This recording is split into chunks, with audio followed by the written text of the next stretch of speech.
Howdy, folks. Greyhawk 44 coming at you again. Your resident vintage gamer. Well, I have a confession to make. This isn't easy. Some of you are going to judge me pretty harshly. I started playing Fallout 76 again. I know. I hear you. I understand. However, let me explain. So, I thought it as only as my duty as, the resident vintage gamer of YouTube to do a retest on this title because it's been out for over a year now, and it was such a horrific beginning for this. I thought I'm only doing my due diligence by doing a retest of this to see if it's still a pile of shit or if it's a somewhat smaller pile of shit. So, yes, so I did, when I started playing again, I did feel a little dirty. I was like, because of the absolute pile of shit, there's no other way to say it, that the game was at launch. However, I am pleased to announce that this go-round, the game is better. Now, I'm not saying it's a good game. I'm certainly not saying it's a great game. But it is now a playable game. When it launched, I wouldn't even consider it playable. Now, one of the contributing factors to my decision to give it another shot was the fact I got a new rig. And that that's actually a condemnation on Bethesda, because my other rig, which is only bricked up because of Windows, it's got nothing to do with the video card in there, and the motherboard, everything else, were still legit to play plenty of other games that came out the same time as Fallout 76, and didn't play as, 76 did not play worth a shit on my rig. And so, of course, I contributed most of that to the fact that it was a buggy, glitchy game. Now, with my new rig, which has a much, much more robust brand new card, it runs a whole hell of a lot better. Now, how much of that is them actually fixing glitches and fixing bugs, and how much of it is upgrading my hardware, or is it a little bit of both? We may never know.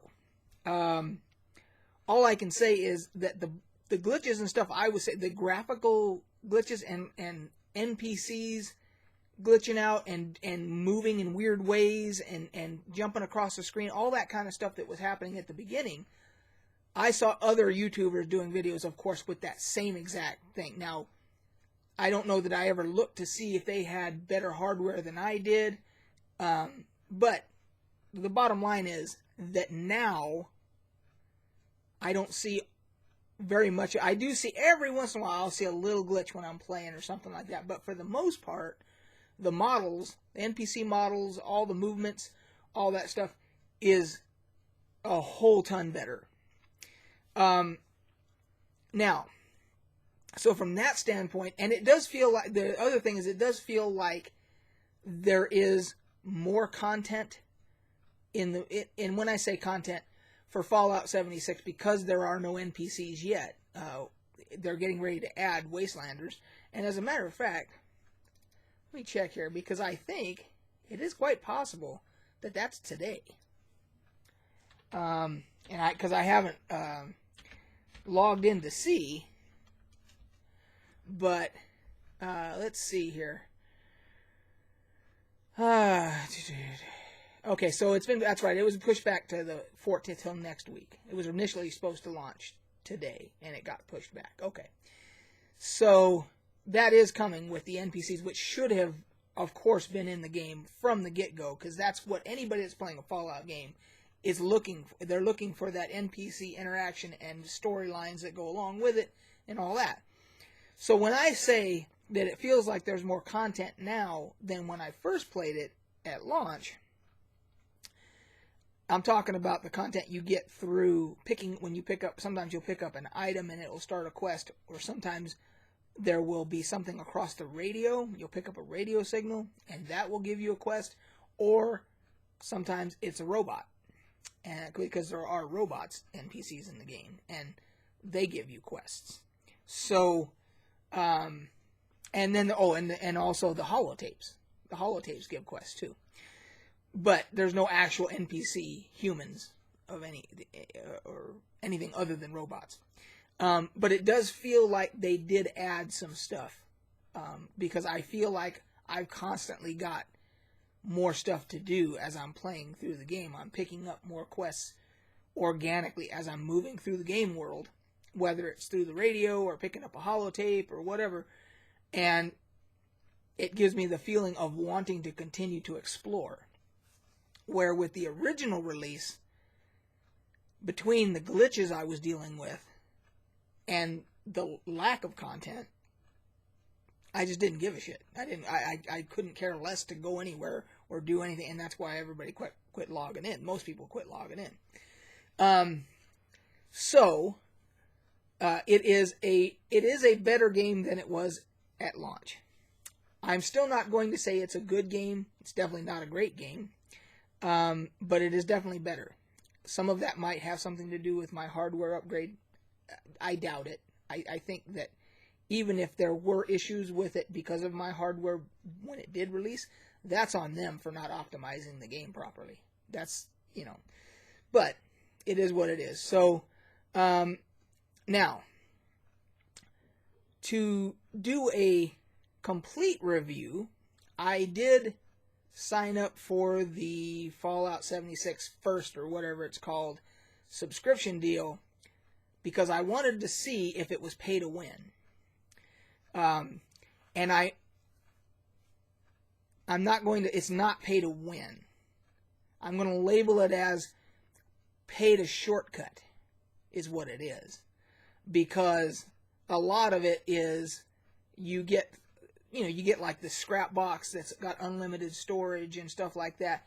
And it's just, it takes a nuisance out of the game that would otherwise be in the game. Now, some people will say, well, that's not a nuisance, that's a challenge. That's a challenge to the game. Inventory management is it's one of the challenges of the game, and it's more realistic. And I tend to agree with that. And what this does is, because it gives you this scrap box with unlimited storage or whatever, it takes that one challenge out of the game. Or it's a shortcut, basically, of you not having to manage that part of your inventory.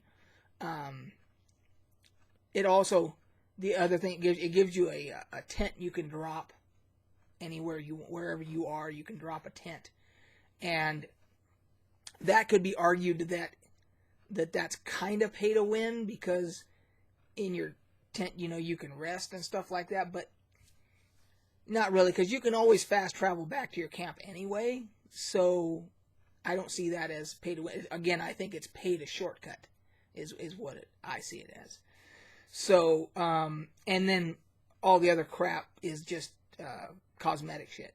You get outfits and skins and emotes and bullshit like that. So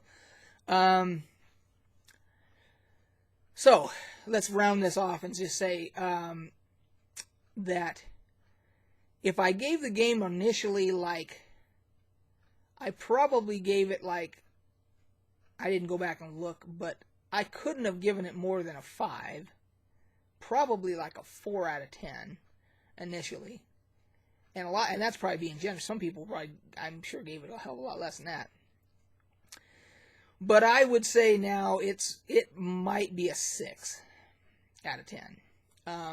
Now with Wastelanders coming, we'll have to see how that goes.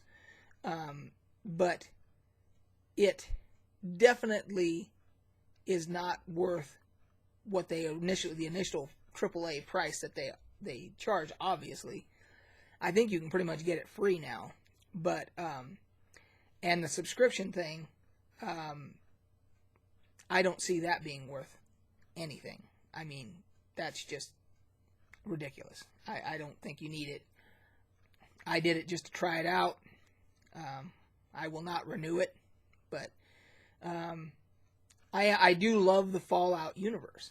I do love the Fallout world. I do love scavenging and surviving and, you know, all that. And there's very little interaction with other players.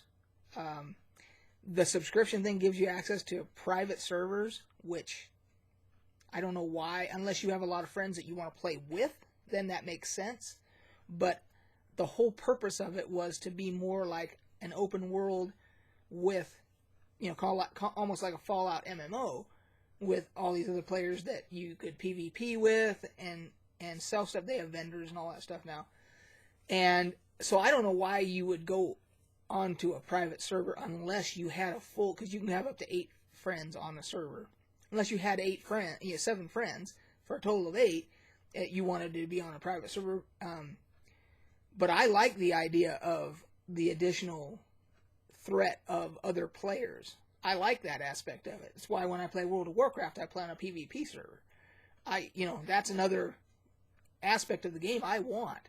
I want it to feel dangerous. So, so the subscription thing, it's not worth a nickel as far as I'm concerned.